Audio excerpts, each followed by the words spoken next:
I'm finally rid of all this baggage. As of today, my parents are moving into my house with me. As soon as my parents passed away, my husband Mike, after destroying our family home, stood in front of his view and said to me, who was standing there in shock, "What are you talking about? Are you out of your mind? Hurry up and bring the inheritance to us." At his words, I couldn't help myself and burst into laughter. So that's what this is all about, I realized. What? Why are you laughing? Don't you guys know what you're talking about? Mike and my in-laws looked at me perplexed while I laughed. Then I told them the truth. My name is Misery Nathaniel. I was born the eldest daughter in a family of ordinary office workers. I have one brother, the most ordinary family. At the age of 29, I married Mike and we had 2 children. While juggling work and raising children, I suddenly discovered I was already 55. My sons Sean and daughter Amelia were grown and mature adults, each living on their own and struggling with their new careers. It was time for a vacation with my husband. It was an ordinary life, but I was happy. I thought I would continue to grow old like this, but one winter afternoon my ordinary life changed. My father was in a car accident and passed away suddenly. He was only 72 years old at the time. Our whole family was overcome with grief, especially my mother, who was so depressed that she couldn't even eat. "Mom, I know it's hard, but you have to eat," I told her over and over. "I know, but I just don't have an appetite. It feels like there's something stuck in my chest." My brother and I decided she was just emotionally disturbed and watched her for a while. However, she was losing weight rapidly. Half a month later, worried, I took her to the hospital. Cancer. The doctor's diagnosis shocked me. The cancer was advanced and surgery was impossible. I had about a year to live, and I hadn't yet had a chance to really take care of my parents. Just when I thought I had lost my father, my mother was now facing this as well.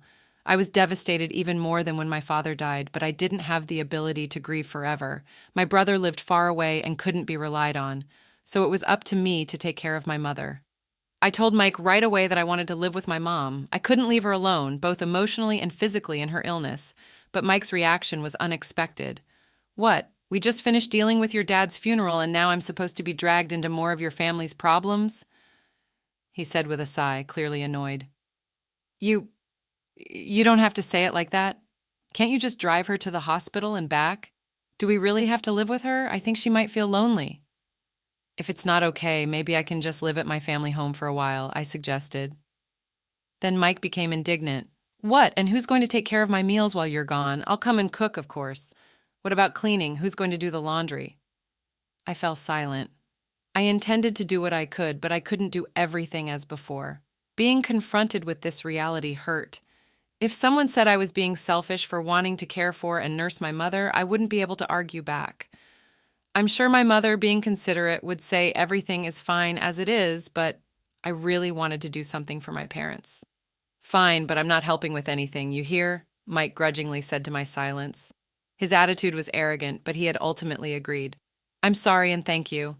Although I thought he was being awful, he had agreed to my wish. I suppressed my desire to argue back and thanked him. Despite the trouble, Mike and I started living with my mother at my family home. We had originally been living in a house provided by Mike's employer. Mike was an only child since Mike's father really wanted us to live together. We didn't plan on buying our own home and were going to eventually move in with Mike's parents. Living in the company housing was more convenient for work, and the rent was only about $600 a month, so it wasn't a big burden. But now that we've moved to my family home, we don't have to pay that anymore, and we have more space. I think living together wasn't all disadvantages for Mike. True to his word, Mike didn't help out with anything, but I'm glad I could live with my mother. She seemed energetic, but she often felt weak and spent a lot of time lying down during the day. I prepared her meals, fed her, and managed her medication. It would have been impossible for her to do all that alone. "I'm sorry, Misery. Thank you. It's a big help that you're here with me." "I should thank Mike too," my mother said, expressing her gratitude to us many times. She was unaware of the harsh words Mike had said about living together, so she was grateful to him too. One evening, after my mother had gone to bed and Mike returned home while serving dinner, I brought up the subject of my mother's treatment. Mike glared at me and said, "I don't know what you want me to say. I told you I'm not helping with anything," refusing even to listen. I needed someone to vent to, someone to consult. All I wanted was for Mike to listen. Even after 1 month, 2 months, Mike's attitude didn't change. He constantly complained about living together, acting as if he was doing a great favor, and his behavior became increasingly obnoxious day by day. But I couldn't say anything against it. Between worrying about my mother and being considerate of Mike, I was becoming more stressed.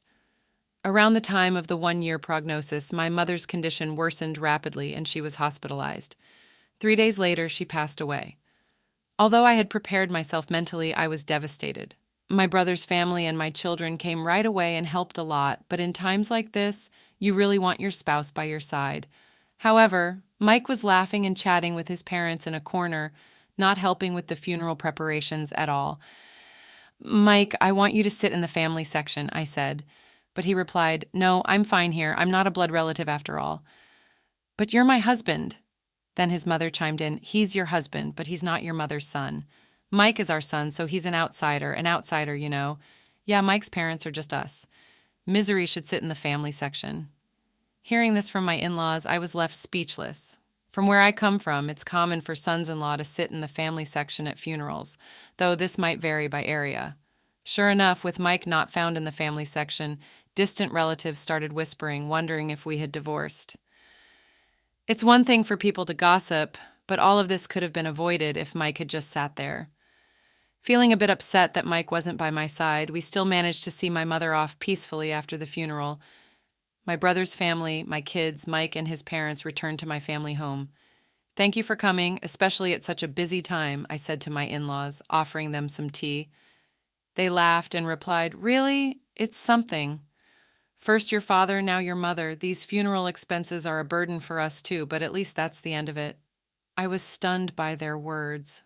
What did they mean by that? I couldn't believe they would say such a thing. I forced a smile and excused myself. Then I overheard Mike talking with his parents. "It must have been tough for you, Mike, living with outsiders." "Yeah, dealing with Misery's whims was a pain. A husband shouldn't just follow his wife's demands. If you don't like something, you have every right to refuse." I clenched my fists. Their voices, laughing and chatting, were unbearable, but this wasn't new. Mike's parents had always been insensitive and rude.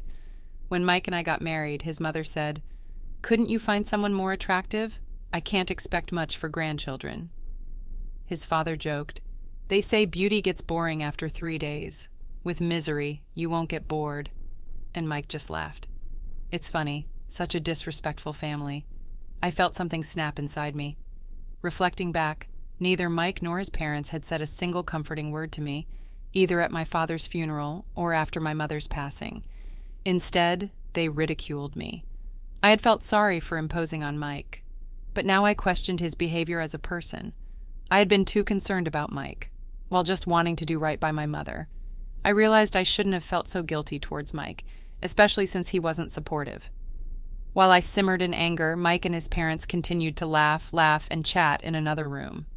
If my brother's family and my kids had heard them, they would have been upset, but fortunately, they were in the kitchen. I was relieved to be the only one who heard Mike and his parents' conversation. Then I heard more from my mother-in-law. "Misery? Yes," I replied, startled. "Can I have this?" my mother-in-law asked, holding my mother's purse. Confused, I stammered, well, your mother won't be needing it anymore, right?" Mike suggested, "I take it home. Maybe I'll just keep it," as she held up the purse, appraising it. I couldn't believe her audacity, especially right after the funeral. I took the purse from her and said firmly, "No, you can't." Her expression changed, not so much about the purse being taken away, but more about me, her daughter-in-law, standing up to her. Yet I stood my ground. "We're not ready to sort through my mother's belongings yet. We'll distribute her keepsakes among the family later." My mother-in-law turned red with anger.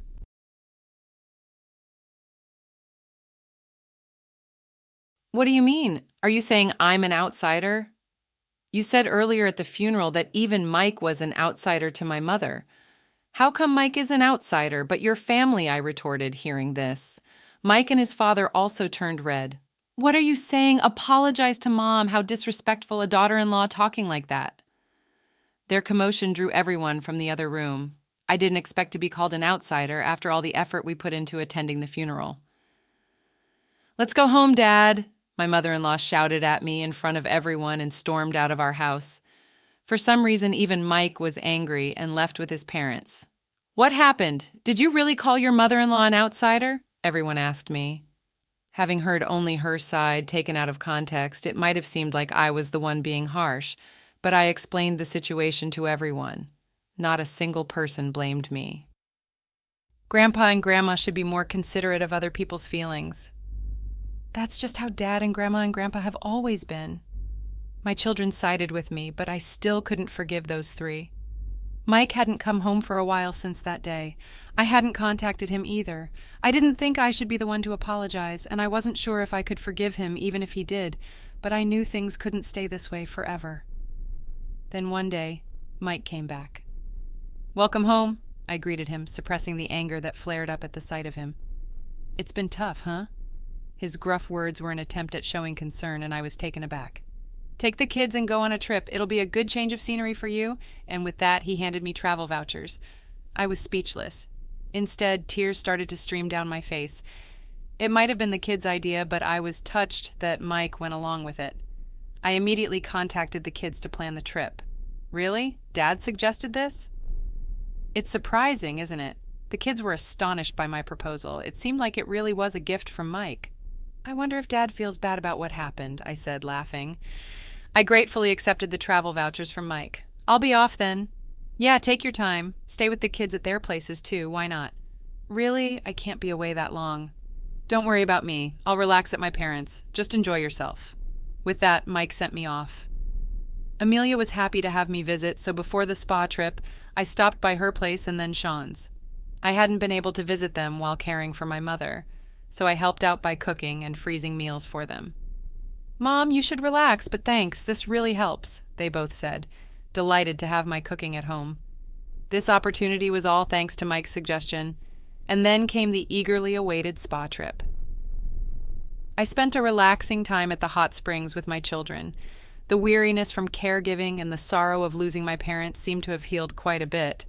I was away for almost a week, but both my kids returned to their homes with bright smiles. "That was fun. We should thank Dad for once."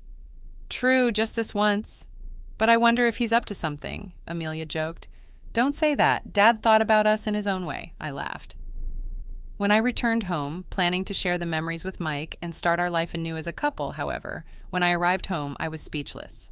"What? The house is—" I looked around in disbelief. Despite recognizing the location, the family home that should have been there was gone. Then, out of nowhere, Mike appeared, followed by his parents. They were grinning at me, standing there dumbfounded. "Mike, what's going on?" I asked. With the same sickening smile, Mike said, "Finally, I'm rid of that baggage. Starting today, my parents are moving in with me at my house." "What are you talking about?" I replied, trying to stay calm.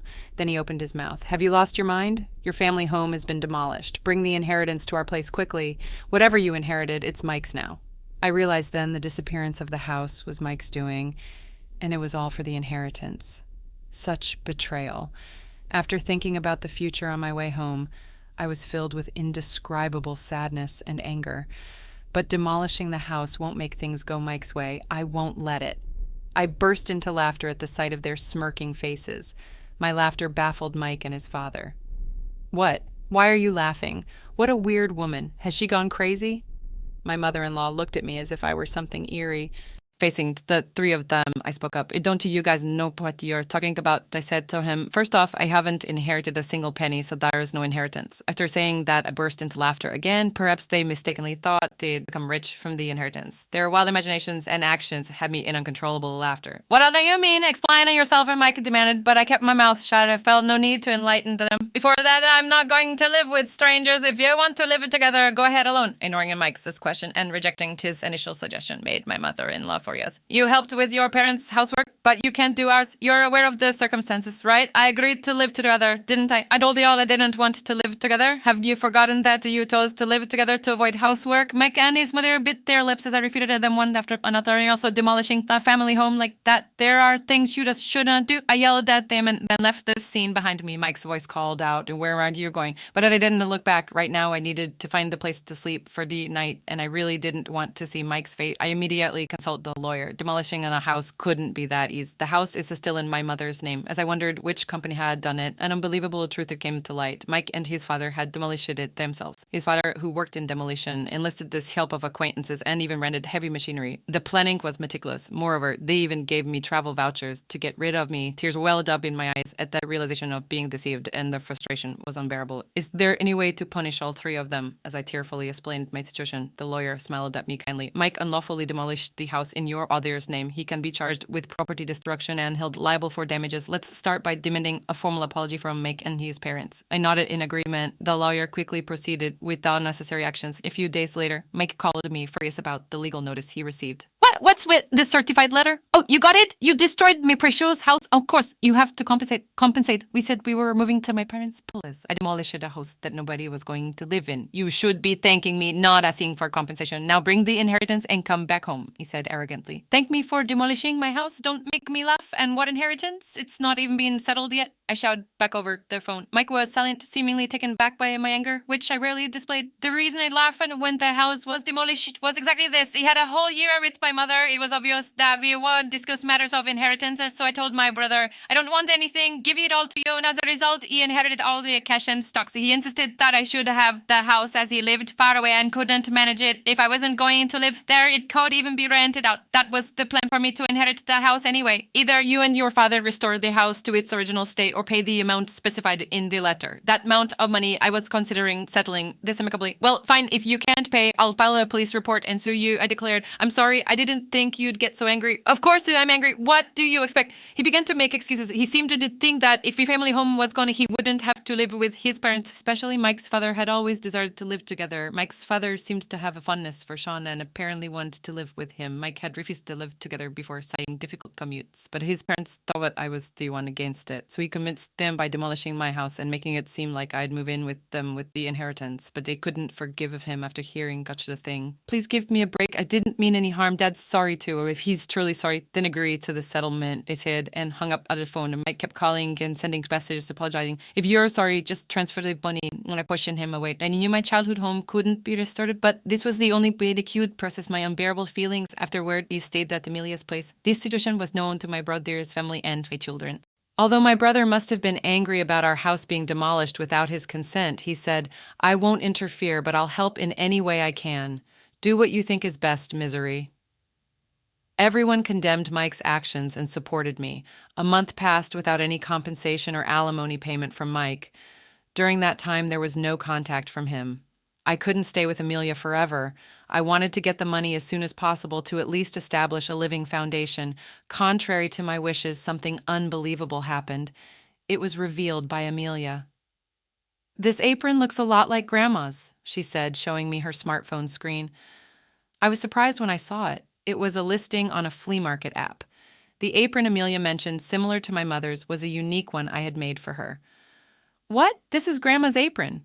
I made it, so I'm sure what Amelia quickly checked other listings. The seller seemed to have recently joined the app with no transactions or reviews yet. There were nearly 30 items listed, and to my horror, all of them belonged to my mother. I immediately realized it was Mike. He was the only one who could have taken my mother's belongings after demolishing the house. I called Mike right away. What's this about the app? Mike responded, sounding annoyed. Furious, I thought Mike was pretending not to know. Don't play dumb. You're selling Mom's things without permission, aren't you? Cancel those listings right now. Mike, sounding panicked, replied, What? No, it wasn't me. Who else would do such a thing? I'm coming over right now to get everything back, I said, and hung up. Then immediately headed to Mike's parents' house with Amelia. Where are Mom's things? I demanded as soon as we arrived and called out for Mike. Confronting Mike at the door, he stuttered, I don't know anything about it. Tell the truth, Dad. Amelia joined me in pressuring Mike. He seemed flustered. Mike's parents, noticing our presence, came out. Oh, Amelia, you're here, Mike's mom greeted, smiling at the sight of her granddaughter. Angry, Amelia said, Grandma, tell Dad to tell the truth. The truth? Grandma's belongings that passed away recently. Dad seems to be selling them. At Amelia's words, Mike's mom burst into laughter. Mike, with a troubled look, kept repeating, It really wasn't me. Then his mother loudly exclaimed, Mike is selling them? That's impossible because I am the one selling them. I felt my blood run cold. Mike probably knew about it. With a look that almost said, "This is bad," he turned to look at his mother. Despite Amelia's shock, his mother cheerfully continued, "What? It's a lot of work, you know. I have to pack everything carefully and make sure the photos look good." She seemed oblivious to the fact that she was selling stolen goods, chatting happily about the app. I struggled to restrain myself from lunging at her. "Cancel the listings, those aren't yours to sell." Amelia, red with anger and tears in her eyes, pleaded with her grandmother. However, Mike's mother seemed displeased. "What's the big deal? I finally found a hobby I enjoy. I use the things I can and sell the rest for a little pocket money. It's good for preventing dementia.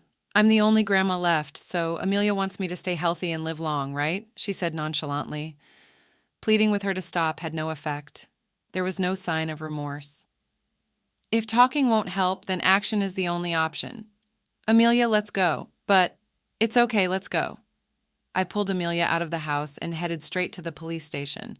I wasn't planning to file a report for the demolition of the house, but theft is a different story. When I explained to the police that my mother's belongings were being stolen and sold, they acted immediately, and Mike's mother's account on the flea market app was suspended. The items wouldn't be sold anymore. I called Mike on the way back from the station. "I had your mother's account stopped. You knew about it, right? You're complicit." "No, I've filed a police report about this. Please cooperate with the investigation." Mike became frantic. "What? We're family, right? Withdraw it, please." "Family? You still haven't paid any compensation for the house nor alimony, and there's no sign of remorse." Faced with my shouting, Mike was taken aback. But I'm not heartless.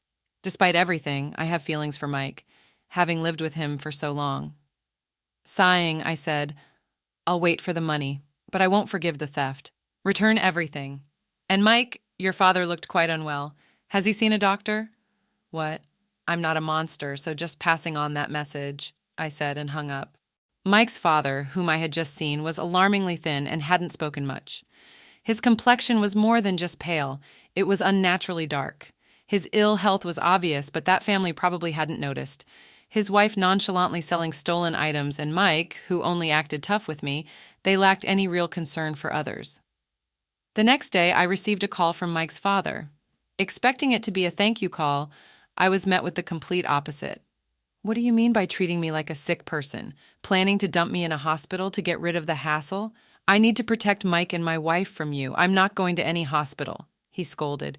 It was shocking to be reprimanded when I was just concerned. "Sorry for overstepping, I was just worried." "Huh! I'm not frail or short-lived like your parents. Don't make a fool of me." I was infuriated by his words. But a few days later, he apparently felt unwell enough to visit the hospital. The diagnosis was terminal cancer. Mike called me in a panic. "Dad got terminal cancer. What am I going to do?" But I just snorted. "I don't know." "What did you say?" When I suggested going to the hospital, he said, "I'm not frail or short-lived like your parents, so deal with it yourself." How can you be so heartless, Misery? I never thought you'd be such a person. Who's heartless? Did you ever say a single warm word when my mother was sick? Reflect on your own actions, I said, and hung up. As expected, Mike's father passed away soon after.